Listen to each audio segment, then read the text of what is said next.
Nandito po kami sa Namimiss Unlimited. At dahil meron silang promo at meron akong kasama with the vlogger at ang aking very supportive na si Nurse Taylor. Kanya-kanya kami na dahil may nalaman dahil meron kaming nalaman na sana sa kami. Ewan ko lang kung sino man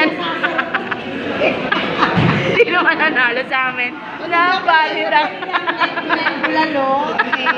at dahil dyan, di siyempre ako papatalo kay Balu din sa hosting niya at sasali kami sa free drinks na itatag lang daw namin sa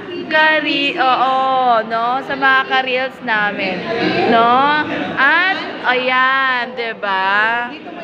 Yes, no. Ayan ang kanilang criteria, no? At dahil syempre, every month. oh, 'di ba? Meron daw pag napili, no, ang aming vlog. So, again, pangalawa na po naming balik to. Dati wala pang ganyan. Nakatatlo na ako dito. O dito, tatlo at yung isa namin kasama ay marami ng beses. So, dahil sinabi mo sa amin may pring ganito, wag abangan nyo ang aming vlog dito sa Miss. Yes, Unlimited.